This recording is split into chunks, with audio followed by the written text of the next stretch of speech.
Good afternoon everybody, welcome back to the channel.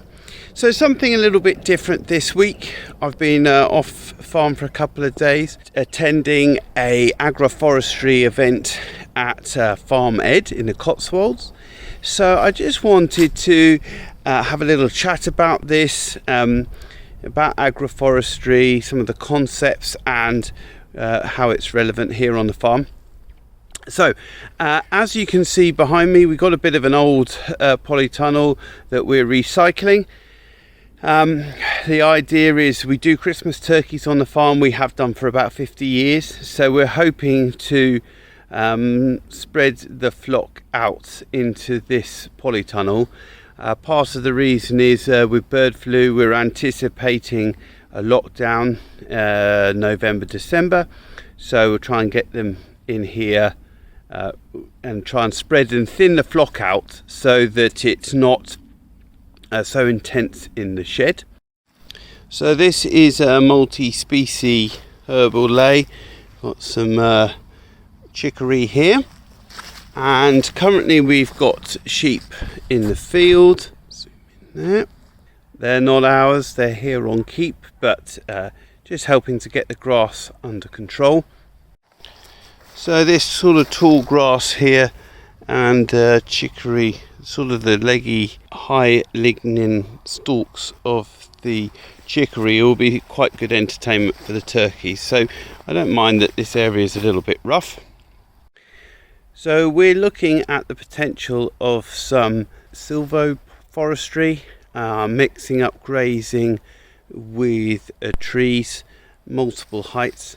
So I think at this point it's worth just going through some of the reasoning behind agroforestry and why it is so common in regenerative systems.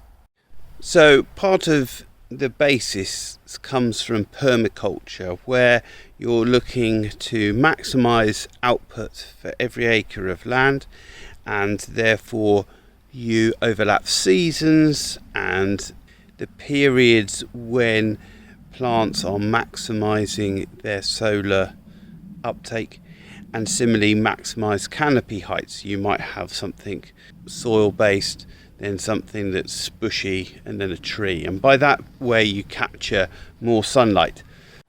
Stephen Briggs is obviously a big proponent of this system with his agroforestry lanes, alley cropping as it's referred to. And previously when I visited John Poolsey's farm, he was doing agroforestry with timber trees, and those were also in an alley cropping situation. So one of the issues we have is that this is a relatively long thin field near my drive, which runs down here, and as you can see from the shadows, we're actually running, the field runs near enough east-west, where you want to orientate your alleys north-south. So there's a bit of an issue there that I was looking to overcome. And one of the other items is I'm very concerned about end uses. In a lot of these systems, you talk about planting trees. If it's fruit, it might be 5 years before you see a harvest. If it's timber, it will obviously be considerably longer. And my issue is the end market that I'm catering for now. Will that still be available when production becomes available? So that was a real concern I had with regard to agroforestry. I also have already planted a small orchard of blackthorn in order to generate sloes for sloe gin making. So we already have that in place, and we drew some serious lessons from our installation of that. Tree guards were very important. Control of voles, which I never really thought of as a pest around the farm, is a big issue. Therefore mechanical application of mulch also becomes important, and that was something that was very much reflected in the agroforestry lessons. So just coming back to the sloe gin and blackthorns, one of the plants that I like is anything that is relatively natural and require low input, especially if we're not sure that the market is going to be there by the time these trees begin to fruit. I want a low input system so that it's not 100% dependent on my management now to ensure good crops in the future. I need some resilience in the system. So what we were having a look at this week, or the preliminary design that I came up with this week, was actually to split this field into 3. So it starts at this end with a fruit and nut, sounds like Cadbury's chocolate, but fruit and nut mix of species at this end, which then the turkeys can graze underneath. The advantage of this being that if we don't harvest the top fruit, then the turkeys can pick away at it underneath. Then the second stage was possibly a Christmas tree nursery. The thinking for that was that we can capitalise on our footfall for the turkey enterprise by having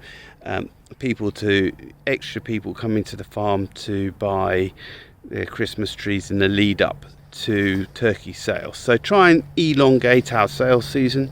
And then finally at the far end, potentially a coppice willow and general coppicing for firewood basis. We have lets on the farm, whether we could capitalise on that and generate some sort of community heating system. So it's just something we're looking at. It's still early days, planting and hasn't been finalised, and we haven't ordered any trees or anything, but it's interesting. I'm interested in biodiversity and how we can stimulate it in the farm, but it can't be at the expense of the ability to generate money. We have to, these schemes have to be able to stand on their own 2 feet. So that's what we've been looking at this week. Weather's still good.